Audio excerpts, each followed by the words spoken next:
Right guys, in this video, what I want to be talking about is another type of market failure, which is information failures.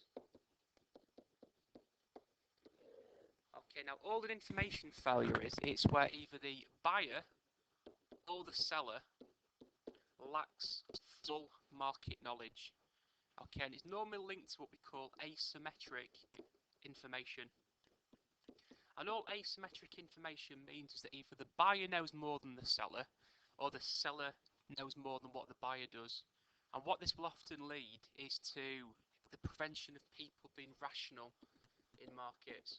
Remember, when people are rational, what it means is people should be able to fully weigh up the benefits and costs of something before they either buy something and whether they sell something or not. If you haven't got the information, it's very difficult to be rational. So that could lead to over or under consumption, and it could make production quite difficult as well. Now we have asymmetric information in lots and lots of different markets. We have them in insurance markets. Now in insurance markets, so remember this people buying and selling things like life insurance, health insurance, animal insurance, house insurance, holiday insurance, car insurance, and it's designed to protect people from risk. But the problem is that when it comes to insurance markets, often the buyer knows more than the seller.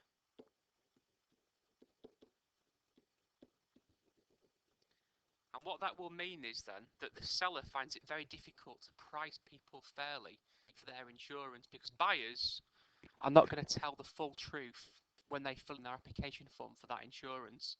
They've got an incentive to lie, about certain things about their lifestyle, for example. And if they do this, they can hopefully get a cheaper insurance deal. Now, what we also find as well is something called adverse selection. And what adverse selection assumes is that generally, more risky people are more likely to take out insurance in the first place. Okay, so if you're someone who's low risk, for example, you are apparently less likely to take out insurance.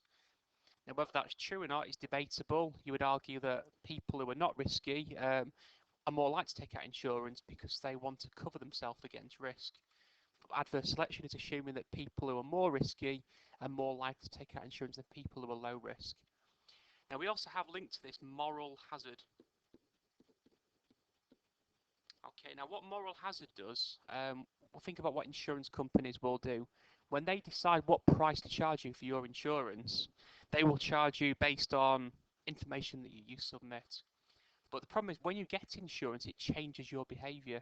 Okay, so people with insurance are now likely to become more risky because they've got that protection of insurance. Okay, that should mean in theory that they should have to pay more than what they do. Now, this is an example of a market then where the buyer knows more than the seller.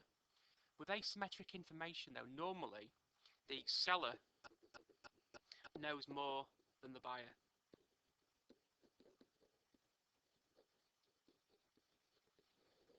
Okay, and this could lead to people consuming the wrong quantity of things, buying things they shouldn't be buying, all sorts of different problems. So great examples could involve what we call demerit goods. And demerit goods are things that people tend to overconsume due to a lack of information. Okay, so for example, people that smoke may lack an understanding of the full implications of what they're doing. They might not understand the dangers of it, for example, which means they overconsume it. They think they're being rational, but they're not. They're not fully weighing up those costs. With demerit goods as well, quite often the costs are more long-term. Okay, so people will think very much in the short term. They will think about short-term benefits of, let's say, taking a cigarette or drinking alcohol, and they ignore the long-term costs. They discount those long-term problems, if you like. So demerit goods tend to be overconsumed. Okay, we do more of them than what we should do, which lowers our economic welfare. Now, merit goods tend to be underconsumed in a free market. So merit goods are things that will create lots of long-term benefits for people. Trouble is, again, people tend to think short-term.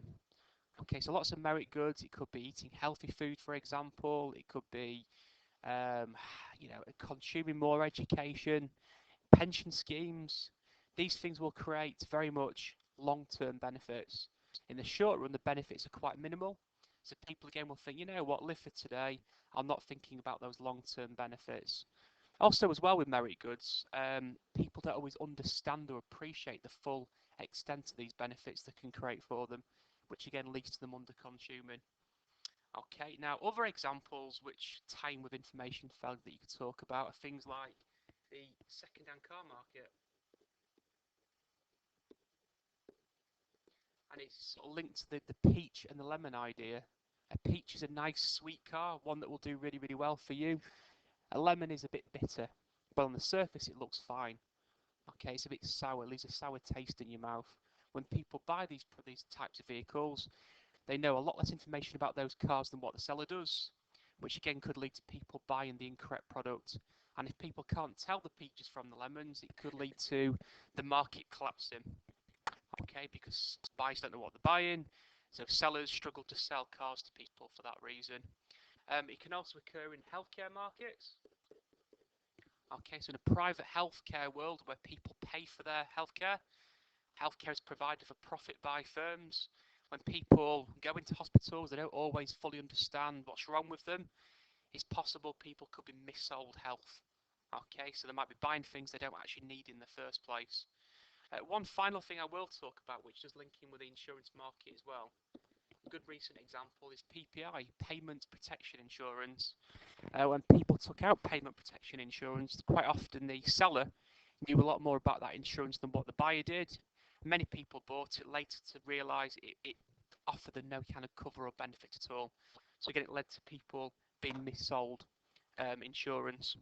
Okay, guys, hopefully that's given you a good overview of what we mean by information failures.